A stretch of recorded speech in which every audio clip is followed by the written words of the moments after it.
Liquor scam కేసులో ఎంతమంది arrest అవుతూ ఉన్నారు, ఎంతమంది మీద కేసులు నమోదవుతున్నాయి అనే విషయాలైతే మనమైతే చూస్తూనే ఉన్నాము. మరి ఇదే క్రమంలో జగన్మోహన్ రెడ్డి గారు అరెస్ట్ అవుతారు అని చెప్పేసి బీజేపీ ప్రముఖ ఎమ్మెల్యే కొన్ని వ్యాఖ్యలు అయితే చేయడం జరిగింది. ఇంతకు అతను ఎవరు, ఏం వ్యాఖ్యలు చేశారనే విషయాలు అయితే తెలుసుకుందాం. దీని గురించి అయితే మాట్లాడేందుకు ప్రస్తుతం మనతో పాటు senior political analyst Srinivas Jonnalagadda గారు అయితే మనతో పాటు ఉన్నారు. నమస్తే అండి.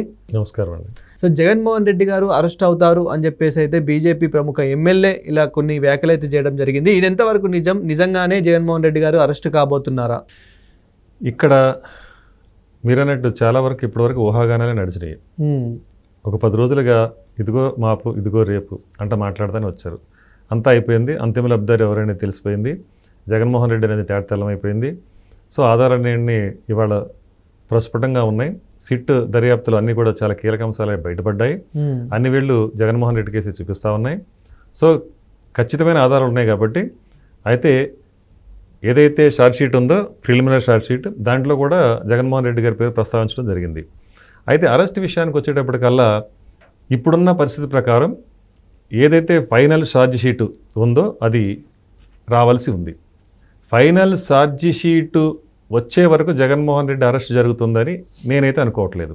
అంటే ఇప్పుడున్న పరిస్థితులు, ఎందుకంటే ఆచితూచి వ్యవహరిస్తున్న సందర్భం, ఇటు పక్కన తెలుగుదేశం ప్రభుత్వం, కూటమి ప్రభుత్వం కానివ్వండి, అలాగే సిట్ అధికారులు కానివ్వండి, దర్యాప్తునైతే ఒకవైపు పక్కాగా జరుపుకుంటూనే మరోవైపు ఇంకా కీలకమైన సమాచారం రాబట్టుకుంటూనే ఉన్నారు. అలాగే ఇంకా కొంతమంది మీద ఇంకా అరెస్ట్ చేయాల్సి ఉంది, అలాగే రిమాండ్ చేయాల్సి ఉంది. అలాగే ఇక్కడ ఎవరైతే థాయిలాండ్లో ఉన్నారో ముప్పిడి అవినాష్ రెడ్డి, అలాగే ముప్పిడి అనిరుద్ రెడ్డి, వాళ్ళని రప్పించాల్సి ఉంది. వాళ్ళ కోసం ఆల్రెడీ ఇంటర్పోల్ రెడ్ కార్నర్ నోటీసులు అయితే జారీ చేయడం జరిగింది. అలాగే దుబాయ్లో కూడా ఇంకా కొంతమంది ఉన్నారు. అయితే ఒక్క వ్యక్తి మాత్రమే మొన్న ఎవరైతే పురుషోత్తం వరుణ్ ఉన్నాడో ఆయన రావడం జరిగింది ఇక్కడికి. అంటే ఎలాగో నేను ఇంకా అరెస్ట్ కాబోతాను, అది ఏదైతే ఇంటర్పోల్ నుంచి రెడ్ కార్నర్ నోటీసు అందుకునే ముందే అతను వచ్చిన తర్వాత ఒక కీలకమైన సమాచారాన్ని కూడా బయట పెట్టాడు సిట్ ముందు. దాంట్లో భాగంగానే 11 కోట్లు మనం ఆ రోజున మనం చూసాం వారం క్రితం. ఎక్కడైతే వాళ్ళు డంప్ చేస్తారో అవన్నీ 11 పెట్టెల్లో 12 పెట్టెల్లో 11 కోట్లు పట్టుకోవడం జరిగింది. సో దాని తర్వాత ఎవరైతే ఈ వెంకటేష్ నాయుడు ఉన్నాడు, అతను ఒక వీడియోలో డబ్బులు లెక్కిస్తూ ఉండగా ఉన్న వీడియోని కూడా చూడటం, దాన్ని కూడా బయట పెట్టడం జరిగింది. ఇవన్నీ ఒక్కొక్కటిగా ప్రజలకి వాస్తవాలు అర్థం కావాల్సిన అవసరం ఉందని ఒక వ్యూహాత్మక ఎత్తుగడ కనిపిస్తూ ఉంది. ఇప్పుడు సిట్ అయినా లేకపోతే ప్రభుత్వం అయినా ఏదైనా ఒక నిర్ణయం తీసుకునేటప్పుడు ప్రజలకి అది సక్రమంగా అరెస్ట్కి సంబంధించిన నేరారోపణ జనాల్లో కూడా వెళ్ళాలి. అలా వెళ్లకుండా ఉన్న పళంగా ఎత్తేస్తే జగన్మోహన్ రెడ్డి లాగా ఆయన భాషలో మాట్లాడుకోవాలంటే నేను ఎక్కడో లండన్లో ఉన్నాను, చంద్రబాబు నాయుడు ఎత్తేసారు అన్నాడు. అలా ఎత్తేయటం వల్ల అతనే లేచిపోయాడు. ఎలక్షన్స్లో ఏమైంది, 11 సీట్లకి పరిమితం అయిపోయి ఆ ఎవరైతే ఎత్తేసాడని వ్యంగ్యంగా మాట్లాడాడో ఆ మనిషే ఎత్తేయబడ్డాడు జనాల చేత. అందువల్ల ఇవన్నీ మనం చూసాం కాబట్టి ఇక్కడికి వచ్చేటప్పటికల్లా ఎత్తేయడం అనేది ఇంపార్టెంట్ కాదు.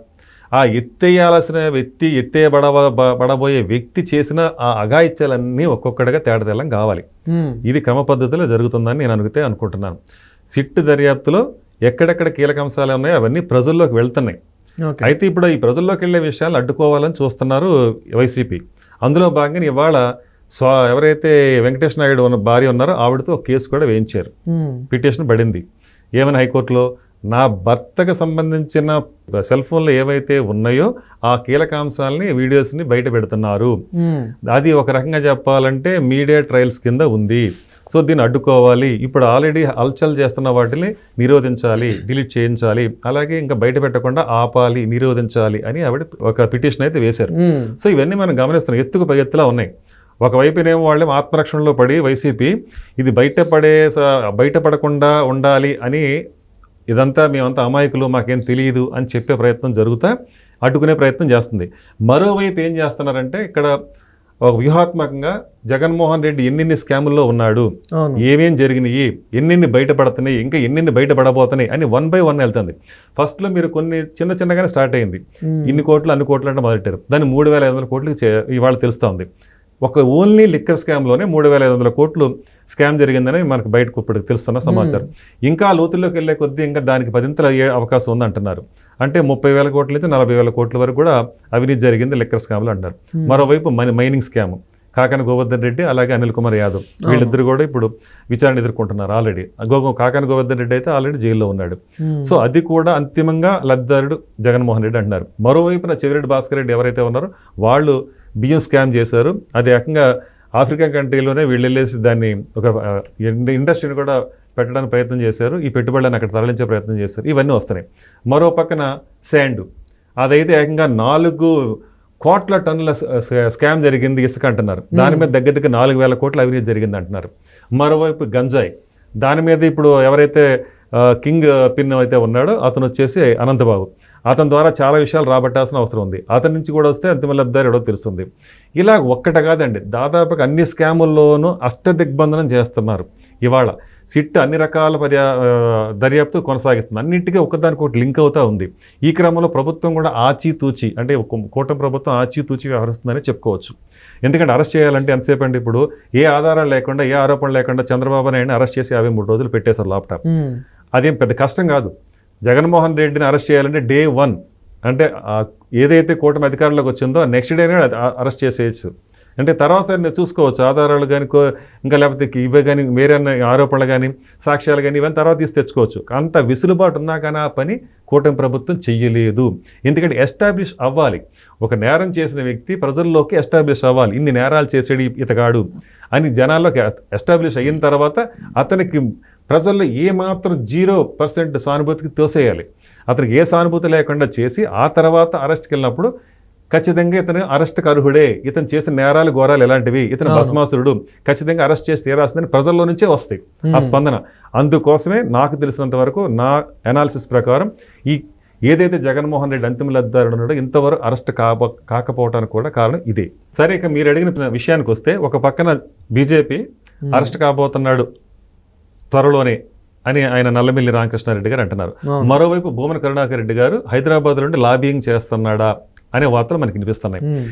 ఈ 2 వార్తలు మనం బేరీ చేసుకుంటే ఈ అరెస్ట్ కాబోతాడా అనే దానికి ఇప్పుడు మనం చెప్పింది. ఇక భూమన కరుణాకర్ రెడ్డి గారి వెర్షన్ చూసుకుంటే ఆయన ప్రయత్నంగా, అంటే వైసీపీ చేతులు ఎత్తేసిన తర్వాత బయట సరైన నాయకుడే లేడు. ఇవాళ అందరూ లోపలే ఉన్నారు. మిథున్ రెడ్డి దగ్గర నుంచి అందరూ ఏదో కేసు ఎదుర్కొంటున్నారు. ఎంతో కొంత ఏ కేసు లేకుండా ఉన్నది ఎడిదిరిగి మనకి ఇప్పుడు వచ్చి భూమన కరుణాకర్ రెడ్డి అన్న వ్యక్తే కనిపిస్తున్నాడు. ఏదన్నా ఒక సందర్భంలో వచ్చి ఎక్కడ తిరుపతిలో గోవుల గురించి మాట్లాడాడు. ఆ తర్వాత ప్రెస్ ముందుకి ఎప్పుడు వచ్చింది లేదు. ఏదో ఒక ఎలిగేషన్ ఉంటే తెలుగుదేశం మీద దుమ్మెత్తిపోయడానికి వచ్చాడు కానీ ఇంతమంది లేదు. అయితే ఇప్పుడు అతని మీద ఈ భుజస్కంధాల మీద పెట్టారు అంటున్నారు. అయితే ఎంతవరకు ఇతను జగన్మోహన్ రెడ్డిని కాపాడగలడు అంటే, నాకు తెలిసినంత వరకు సిట్ అధికారులతోనే కాదు, ఇప్పుడు ఈడీ కూడా రంగంలో దిగే అవకాశాలు ఉన్నాయి. సిట్ దగ్గర కూడా పూర్తి సమాచారం ఉంది.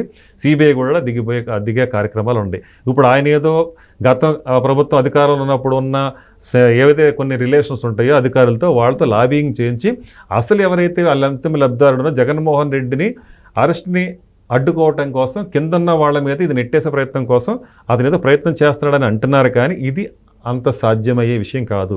ఇంత క్లిష్ట పరిస్థితుల్లో, క్లిష్టమైన సమయంలో, సంక్లిష్టమైన ఈ పరిస్థితుల్లో మీరు అన్నట్టు ఒక బీజేపీ ఏమన్నా ఆదుకునే అవకాశం ఉందా అంటే అది ఊహాగానం మాత్రమే. ఒక చూయింగా ఉందండి, నోట్లో పెట్టుకుని ఎంతసేపు ఉంచుతాం మనం, దాంట్లో ఫ్లేవర్ ఉన్నంతసేపు ఉంచుతాం, తర్వాత ఏం చేస్తాం, ఊసి అవతల పారేస్తాం. ఇప్పుడు జగన్మోహన్ రెడ్డి పరిస్థితి కూడా అంతే కాబోతుంది. Thank you sir. నమస్కారం.